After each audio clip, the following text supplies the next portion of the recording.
Hey guys, welcome back to another Super Metal Brothers review. I'm Super Metal Brother Matt. And I'm Super Metal Brother Dane. Today, Sylosis, Danny. We've got the new album called Cycle of Suffering.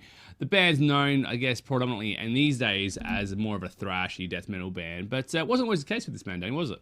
Yeah, apparently the early works were deathcore in nature, which we can definitely hear throughout this album. And also the lead guitarist joined Architects as well, so maybe that style was influencing on this new album as well. So yeah, it's been a while between drinks for this band. The previous album was released in 2016, so a 4-year hiatus. However, right now we are starting to see maybe the return, or maybe just the swan song. Who knows? Like you said, the band main predominant songwriter is in another band, so it might be what it is. I guess, Danny, we'll see what happens. Yes, so shall we begin? Let's look into this anyway. With the album known to many, or people were suspecting this was going to be an absolute winner of an album. Some people even were putting it on their list as one of the best albums possibly of 2020. And off the bat, you really get a straight punch to the gut with no real mucking around with the first track, Empty Prophets. It's a good track. I'm very happy that it's here. It's got to get the crowd really, really excited.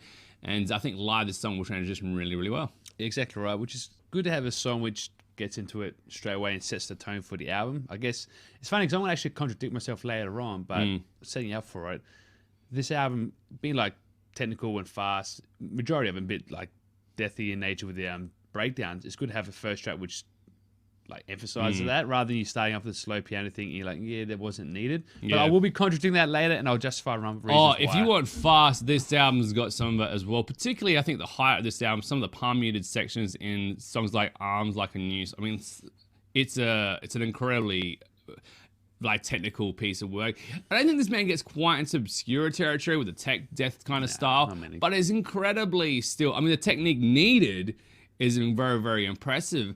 Now, I honestly thought I was going to get a straight-up thrashy death metal kind of album, but there are some nuggets of gold here, particularly like the Demons and Wizards intros, like the acoustic intros. Yes, a couple of those. For some of the tracks as well. I think one of them I remembered was the track 2 with Ice Sever, and there's one a little bit later on as well with Arms Like a Noose as well, that has that acoustic intro as well. And then the last song's purely just and the last track, which is not even like really a melodic song. I think it's more of a prog song. Yeah, you could argue that has this Pink Floyd-y kind of vibe to it. It has a certain sadness to it, like the whole entire album does. And this strength of the album, I think, is the way they incorporate a sad, bleak tone, but with a lot of energy as well. Yeah, definitely right. You hear that, I guess, throughout the album with the sadness, and it's done well with the guitar solos. So the guitar solos, they do two things. One, they emphasize the sad tone of a song with the wailing guitar fills and just the tones or the fast guitar work over like a sad guitar tone as well. So that dichotomy gives you that real like unease, or there's that battle within. But sometimes the guitar solos are used as the light in the black, so to speak. So a bit of brightness to it. Yeah, so the song itself might be like sad and eerie or doomy, but the guitar like is that light, which is like, yes, we can get through this, or hooray for us. So, absolutely. You really get it across the board, not just the drums, but also with the drums as well, particularly the track Apex of Disdain. There's a lot of like almost jazz influences here in this track, which really pulls it away and actually is the best track off the album for me as well. There are other notes of Killswitch Engage when it first starts, but it does move away from that. So it's got some luscious palm muted sections, super emotional in this track as well.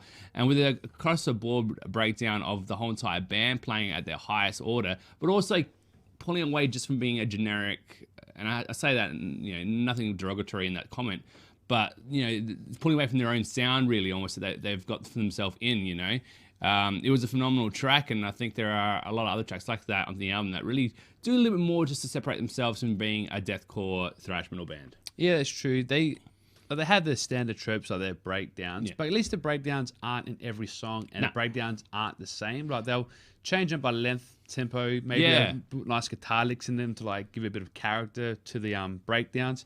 Or sometimes the breakdowns are just used to transition from, like, let's say, the chorus to a solo. So they're used for different elements of the song, which is good because otherwise it becomes very formulaic, and where you just hear, okay, here's a chorus, okay, slowing down to the break section, back into the chorus. So it's good that they break it up a bit to make it a bit more Even- dynamic. Even later on in the album, you start to hear stuff that the guitarist is doing, like some pick scrapes and stuff like that as well. You got your octaves, you got all that kind of stuff that even guys like Gojira and that would use, and their thing as staples. They just kind of touch on that as well on this album. There's a lot of different styles here, played from the guitarist, but it's all in the context of a death thrash metal album.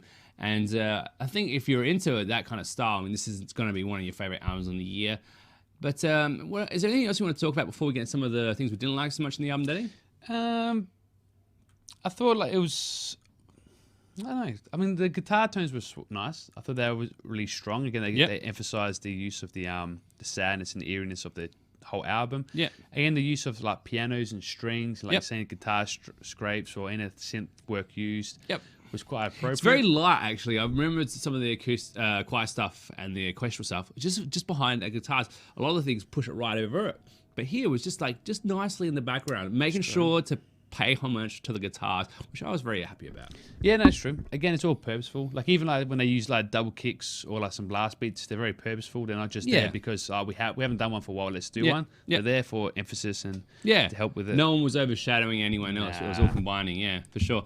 Some of the things I didn't love about this album, I think one thing I noticed is that because the production is so clean and crisp in that, I find like the later I got into the album, the more familiar it was sounding. It was very much in that D minor tone as well. So I find it a little hard to separate certain riffs and certain tracks from each other going later on into the album, especially when you hear things like you said, the breakdown coming up and the certain sections that are fast, and when they start slow, they probably end up getting, you start to get a feel for that. They would do well though to break that up in the album as well. I just found songs like, for instance, the NVIDIA just had mixed feelings about, there was a super bleak intro and it really set up an atmosphere of like this despair and it went into one of I think typical Sylosis kind of tracks, and that was a little bit unfortunate, as seeing as later on in the album they were showing how they could get around those pitfalls as well.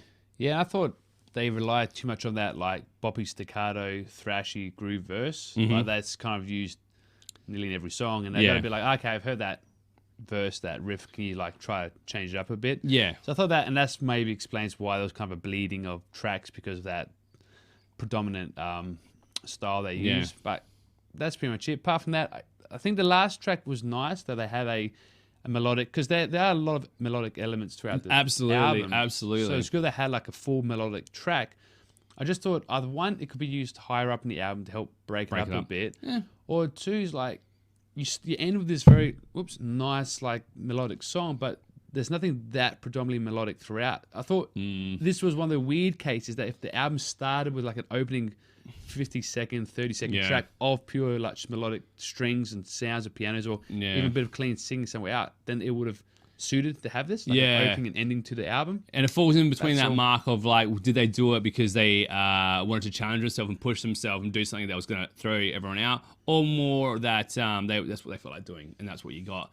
Either way, though, I feel like you said it didn't quite work together as well as Sepultura's album that we reviewed last week. And that's the unfortunate thing for this album, is that we have the album fresh in our memory as one of the albums of 2020, we would believe, because it's one of the best albums we reviewed on this channel. But unfortunately with this one here, it just fell a little short of that experience. However, at its highest point, these guys have got themselves something purely special here in parts as well, And I think for the return of the band, it's definitely not a disappointment for anyone. I think for a lot of people, it'll be very exciting. They're going to very much enjoy it. Yeah, no, definitely right. There's a lot of positives. Again, I don't like hearing these albums too much because they are very sad in nature. Like I like Melodeath albums. Like sure, they can be sad, but like a happy sad. This is just like a sad. Yeah. And for me, it can be like emotionally draining. I'm like, can you like just do like a happy poppy like chorus? And, and then again, that's a style thing for me. It's not attacking of their songwriting. It's just no. That's what I love. I prefer more of the bleak stuff, the more sad stuff as well. But just at times, like I was saying, if they were committing to it at some points and not pulling too far away from it. But in the end of the day, it's got all that cool stuff. It's got some little dashes of black metal in it as well, like Idle Hands in certain parts. It's got those lovely acoustic sections. It's fast stuff, it's technical stuff, some slower stuff. But generally, this album is pretty punchy. So I find that if you're a thrash head or a death metal fan, this album is going to be for you. Yeah. And metalcore fans Yeah, as and well. Like all that remains earlier stuff kind of thing, not before they went all commercial and stuff. Even though there are commercial tracks in this album, I generally think that this one album here is more for your purist metalhead. Yeah. No, and I remember seeing them live. They're very good live as well. Yeah. They will probably give this a experience live, you reckon? Maybe, yeah. Musicianship-wise, they're great live, but stage presence, they're very stiff. But I'm not sure if they've changed. That was a long time ago. It was. So all right, well, final thoughts and the marks out of 10, Danny. Well, out of 10, I give this a 7.5. Yep. That sounds really good. I'm looking into giving it a 7 to an 8, so I will also give it a 7.5 out of 10. It is a good album. I think generally people are going to like it if you're into this genre here, but just falling a little short of a truly memorable Sepultura album. Well, that's the benchmark. I mean, that's the thing, like there's no hatred for these guys. I think these guys can play their ass off, and I think they deserve some recognition for sure. And congratulations, we missed your Sylosis, and don't leave us, please. And in the words of Sylosis, I felt the waves of pain crashing against me, and with no sign of escape, it's too overbearing. Oh, unbelievable. See, that's as depressing as the album feels. All of them like that. To it. So much heaviness. Perfect for the drag job. Well, guys, I hope you liked the review we're doing for today's episode. If you like for us to review a certain album or a certain artist, whatever, you let us know, and we'll be happy to do it. Until then, though, I'm Super Metal Brother Matt. And I'm Super Metal Brother Dane. We have been the Super Metal Brothers, and we'll catch you in the next video.